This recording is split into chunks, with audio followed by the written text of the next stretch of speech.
Shalom from Jerusalem. This is Israel at War on TV7 News Israel. I'm Amir Oren, sitting in for the traveling Jonathan Hessen. And today is June 5th. This is, of course, the anniversary of the Six-Day War in 1967. This happens to be the time of anniversaries in Israel.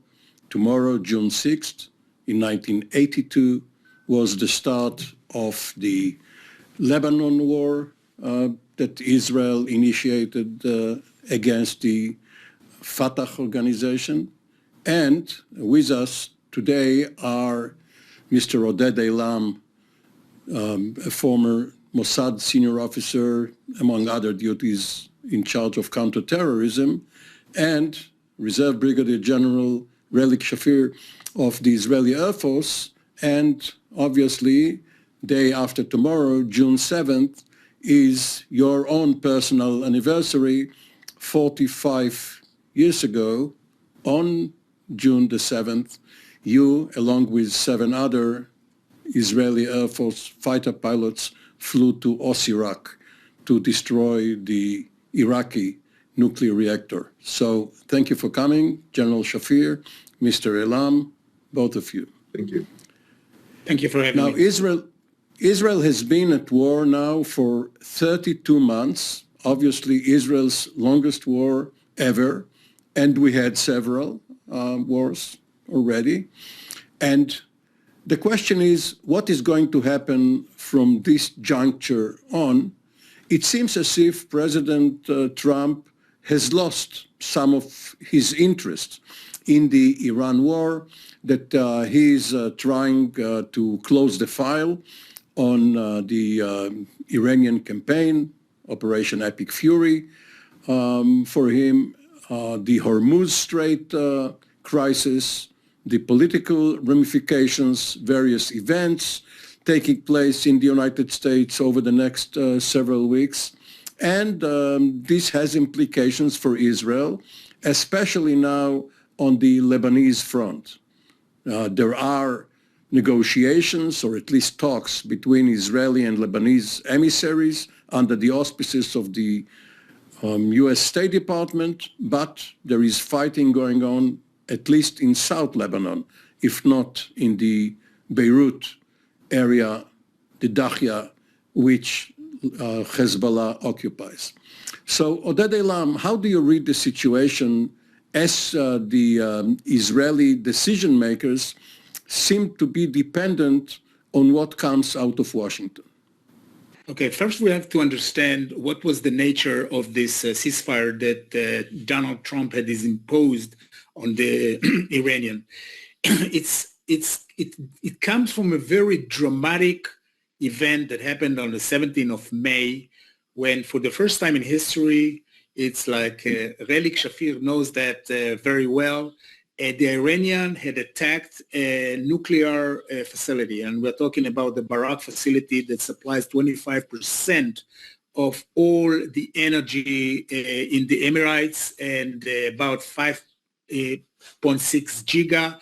And in fact, all the desalination plants in the Gulf are dependent on this nuclear plant.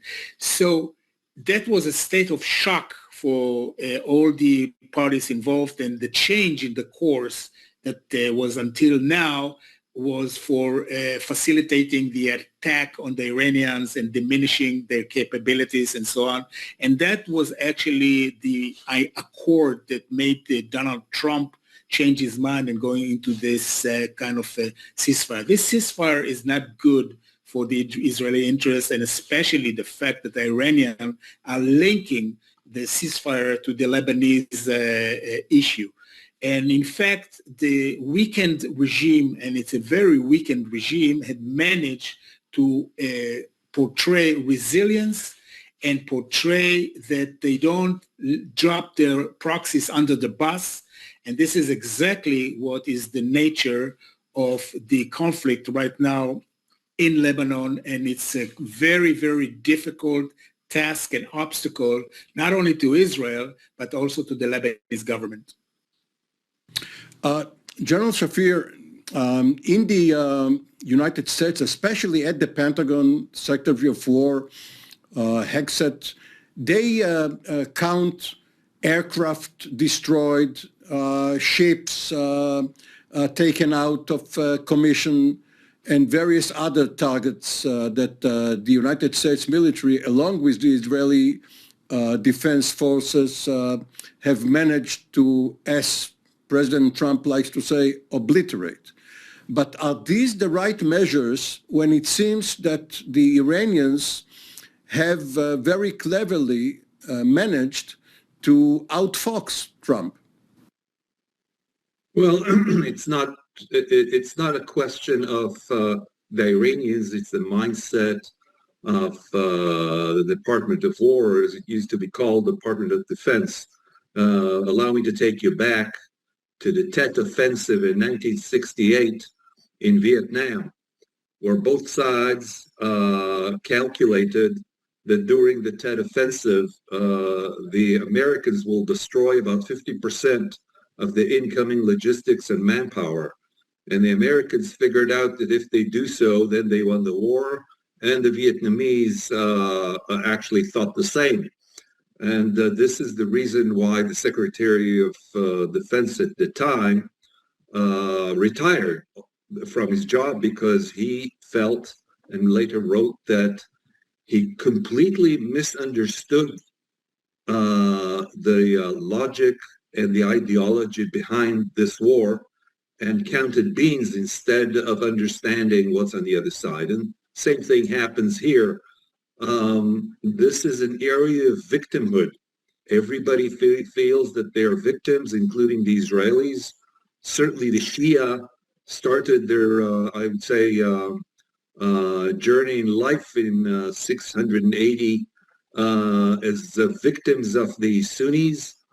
And so it's a question, the question of resilience stems from a different point of view than the Americans can even grasp. So they didn't run a war game that included everything the Iranians could do, or most closing the straits, mining the straits, which I think everybody in this area understood that this was going to be. So this, coupled with maybe Israeli vainness, convinced the Americans that this is a piece of cake. And unfortunately, they had to, it had a poison pill in it. And we have to decide whether we swallow it or not. So this is going to be more and more difficult due to the fact that we underestimated their resilience and the fact that if they stay alive, that's a win for them. So it's a different ideology. We have to think differently from now. And we'll talk about Lebanon, I guess, later. Mr. Eilam, following up on that, President Trump earlier this week said that the Iran operation was a detour from his regular policy. And of course, between intentions and results, between goals and consequences, there are detours. So there is no point right now in trying to rehash the arguments before the war. But as we are speaking now, and obviously until February the 28th or in early March when Hezbollah joined the fight, the impact of what happened between September and November of 2024, when the Israeli Defense Forces, as well as Mossad, landed very effective blows on Hezbollah. And earlier this spring, the impression was that Israel has won its campaign against Hezbollah. Now, of course, there is another impression because Israel has been drawn into occupying part of South Lebanon. Hezbollah is using that to portray itself as the protector of Lebanon and having a veto over a ceasefire between the governments of Israel and Lebanon. And therefore, the question is, right now, what is the best case scenario for Israel to extricate itself from this situation and still have security for its Galilee and other regions in the north where communities have been living under constant threats? First of all, we must be realistic to our goals and the perspective. We have to remember two things. Intentions lies, but capabilities kill, which means the intention of the jihadic and the jihadic regime, and of course their proxies, always are for some sort of political maneuvers that will cover the true ambition. But we have to take care of the capabilities, and we did in fact diminish. We did not eradicate, but diminish quite severely the Hezbollah capabilities. The idea is not to dismantle the Hezbollah by Israel. I don't think it's feasible, and I don't think it's the goal. But the idea is right now is to try to diminish as much as possible their capabilities and the threat that they pose to the regime in order for the Lebanese to take their fate in their own hands, which are not capable of doing right now. So the prospect of this campaign, first of all, is taking the land as some sort of securities and guarantee on the south of Lebanon, even, I would say, a hostage for any sort of future negotiations, and to do as much as we can to weaken the Hezbollah until a point that the regime of the Lebanese regime will have the guts, the capability, and the willing to take this thing into their own hands. Right now, the agreement has no significance whatsoever except the historical, I would say, declaration of direct negotiations between Lebanon and Israel, which it's good, of course, but in practical reason, they are not capable right now of dismantling the Hezbollah. And I can assume and I can predict that soon the Hezbollah will breach the agreement and derail any sort of negotiation, and the Israelis might help that as well. General Shafir, going back even more than 100 years from the early days of military aviation, almost going back to the Wright brothers, not their first flight in 1903, but from the Wright Flyer, the plane which was used by the U.S. Army. Advocates of air power have argued, going back to the Italian Douai and the American Billy Mitchell, that air power could be sufficient to decide wars without involving ground troops. This is, of course, a simplistic depiction. And in earlier campaigns, the Israelis against the Iranians, for instance, it seems as if it was right on the mark, that the Israeli Air Force, along with the U.S. Air Force and Navy, did manage to hit at targets without involving ground troops to some effect. But now in Lebanon, the Israeli Air Force is restrained by political decision makers, especially President Trump. It cannot strike at Hezbollah strongholds in Beirut and other places. And the Israeli ground troops are involved in a war of attrition. So what does it all tell us about the relative strength and weakness of military air power? Well, it really depends on the type of war that we're talking about. In the current state and the political, I would say even moral structure that we are at, mass killings of civilians inadvertently is out of the question. So carpet bombing like in the Vietnamese War or bombing out Dresden killing 100,000 people in one night, or obliterating the Japanese. Let me remind you that in Tokyo, in one bombing run, about 100,000, over 100,000 people were killed, and that's before the nuclear bomb. That is out of the question, and it is also out of the culture of Jews. So this is not in the game. Having said that, what is in the game is accurate intelligence that allows delivery of munitions with pinpoint accuracy. So an industry can be dismantled at will. Even in Iran, had we wanted to, we could have destroyed the energy infrastructure and darken the big cities, Isfahan, Tehran, etc., and cause a massive problem for the Iranian population. It was decided not to carry this in order to refrain from that kind of collateral damage. So we're into surgical bombings of industry, but no mass killings of people. So the Iranians still have energy to light the streets and the stoplights and desalination and other features for the day-to-day, so they can actually hold on, not because the Air Force can't take that out, but because a decision was made not to go into that for obvious reasons.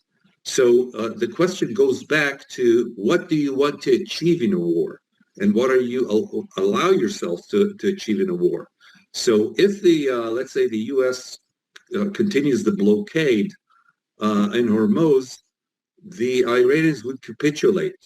But unfortunately, the game had not been played well. There was no red team, so it seems, to play before the war started. So now the Iranians have a kind of a trump card, excuse me for using the pun, to put so much pressure on the president that he had lost his will to continue the war and let the Iranian regime capitulate. So Israel has found itself in a position that, yes, it can take out Iran's industrial capability, it can take out Hezbollah's capabilities, but in the Middle East, things have changed.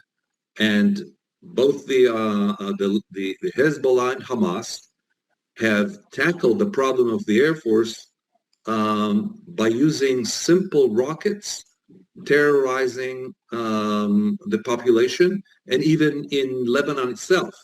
If you count the beans in Lebanon, a lot more Hezbollah were killed than Israeli soldiers. So the question is the Israeli public, does it have resilience to hold on in Lebanon and suffer casualties on a low number? The Hezbollah can continue this forever, and it will always seem to the Americans that we're a wolf crying for maybe a couple or three people killed, soldiers killed per week. This is a problem for the government, and it's not a problem for the U.S. There's a conflict there that can't be resolved without political initiatives. And that political initiative, for instance, can be Syria. I think we've talked about it, that maybe we will during this conversation. Oded, without taking anything from General Shafir, who is obviously not your typical ex-military, he has a broad strategic and even cultural outlook. Nevertheless, it's interesting to hear your view, because you came up through the civilian side of the Israeli defense, security, and intelligence establishment, and you can add another position, or perhaps you agree with Relik Shafir 100%. Maybe the problem has to do with the language or terminology, because when we speak about air power, we used to speak about manned aircraft of the sort General Shafir flew to Baghdad and back, fortunately. And only later did we add the unmanned air vehicles of various forms, now drones, while actually we should speak about indirect fire. This is the drones, the mini drones, whether they have optical devices or not. This is just the old artillery, old mortars in another form. So maybe the way we build our forces, the doctrine which is supposed to drive the force build-up and then the operations, maybe we are stuck in the past through silos, and we should reevaluate the way the Israeli Defense Forces build the IDF. First of all, coming back to history, I can recall, I think, even only one event in modern history after World War II where air power itself has dominated and concluded the campaign. It was in Kosovo and in Serbia, 72 days of constant bombing that brought the Serbian to their knees. I don't recall any other place that it happened. Maybe at the end of World War II, with the campaign of General Doolittle over Japan and the dropping of the 2 nuclear bombs that actually capitulated the Japanese regime, although they were on the verge of capitulating at that time. So I don't think only air power can do the job. Definitely not in the environment and the ecosystem of Lebanon. Regarding the new, I would say, strategy and the new tactic of using drones and so on, this is a guerrilla warfare. This is not, I would say, a direct military threat, neither to the IDF nor to Israel, but more of a guerrilla warfare that they adopted very successfully. And we will find eventually, I think, the technological solution or other solutions as well. But coming back to your question, I don't think that overwhelming Air Force and I would say a air campaign can impose any sort of solution, neither in Iran and neither in Beirut. Relik, if we all grant that this is a war of attrition, this is not the first one that Israel had, but in Israeli lore, in Israeli history, the war of attrition was the one against Egypt in 1969, 1970, and it eventually had to be stopped in a sort of a draw, a tie. One major reason was that the Israeli Air Force couldn't battle the Soviet-Egyptian anti-aircraft or surface-to-air missile belt because it lost too many men and machines. What is the human cost right now of Israel's war of attrition in Lebanon, and is this a major factor in your mind regarding how the Israeli political echelon will decide whether to pursue it? Well, it really is a question of expectations. The government, this particular government, had boasted that they are going to dismantle Hamas and then Hezbollah and Iran for a total victory, and created an expectation that all the problems in the Middle East will be ended by this war on 7 fronts, as the Prime Minister called it, and created some kind of an expectation that even if you're not a supporter of the government, you were maybe engulfed by the atmosphere or the ecosystem that was created. And when reality struck that life is not perfect, and even though we have won militarily on all fronts, the continuation of a political solution in this particular time by the government is in a kind of a limbo for reasons that are not relevant to this conversation. And so the results were, let's say, 95%. Thank you. And finally, Oded, your old agency, Mossad, underwent a change of command earlier this week.